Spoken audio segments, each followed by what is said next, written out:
Welcome back to Shergroup TV, and you may have been watching TV recently in some of those docu-soaps with sheriffs and bailiffs claiming back cars, but this is really going to amaze you. I have Claire Sandbrook with me, and she's going to tell us today of one of the biggest ever recoveries that you've ever, or maybe the industry has ever entertained. Yes.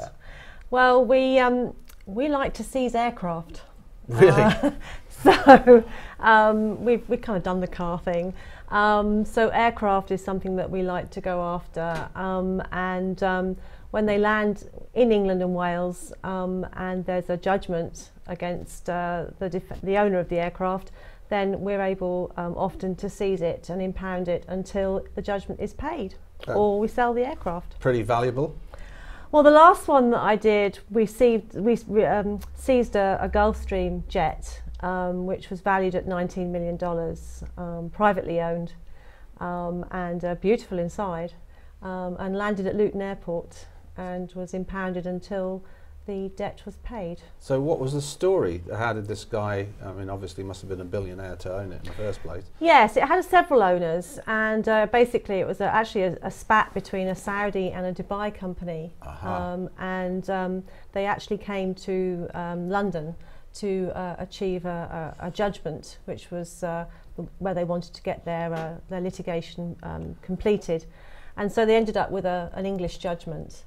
And so maybe they thought they'd never have assets in the jurisdiction, but of course aircraft move around, and as soon as it comes within UK airspace and lands at a London airport, then the canny creditor is going to come after payment. So how do you get that aircraft back? How did you lay a trap to get it?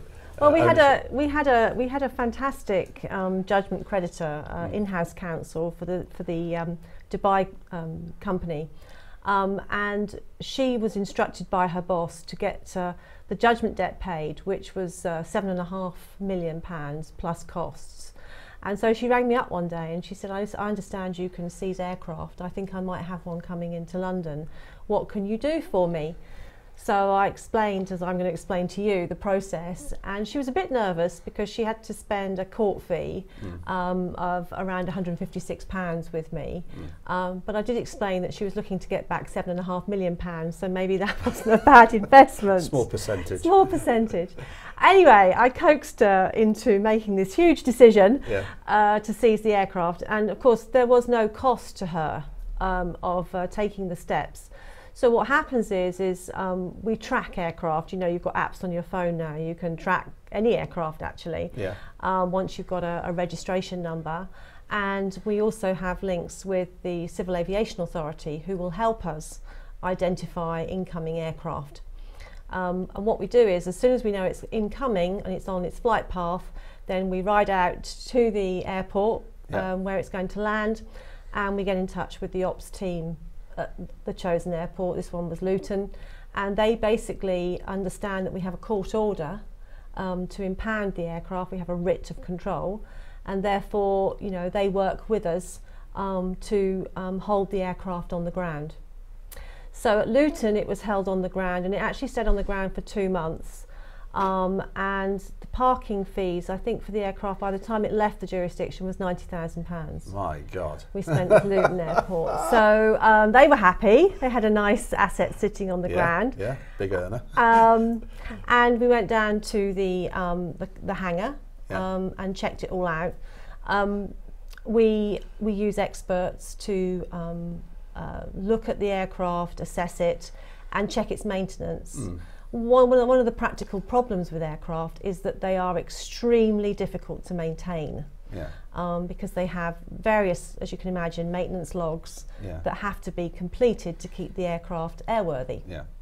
So this is not for the faint-hearted, and it's not for really enforcement agents who are sort of starting off in their careers. We've done many of these over the years, and we've learned how to, you know, seize the necessary certificates of airworthiness, take the keys out, you know, and confiscate whatever we need to stop the aircraft leaving the jurisdiction. Wonderful. So it sounds like nothing daunts you, that you can take on something as complex as an aircraft seizure and successfully complete that with patience and guile. Well, the thing is, when you have an order of the High Court of England and Wales under your belt, you have a lot of power. It's not me per se, it's the power of the High Court. And so over the years you learn how to use that properly. In this particular case, the two large city firms were battling it out, one for the creditor, one for the debtor, and we just made them work hard for their money. And in the end, although I didn't want to sell the aircraft, because selling an aircraft is another episode and it's not easy, but it can be done.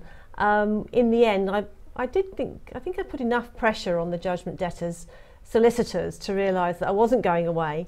I wanted the full 7.5 million, plus I wanted the 150,000 for costs that everyone had forgotten about, so I added that on the bill as well, plus my fees. So in the end, it cost just a shade under 8.5 million to forget to pay the judgment. Well, I think that's a lesson for any people who think they can get away with not complying with possession of an aircraft. Probably quite an odd situation, but it just shows the complexities that you can deal with. Every judgment we get in the High Court arena is different, and you have to be able to look at the situation and work out an enforcement strategy, I call it. And a plane just happens to come with a few more bells and whistles than a car.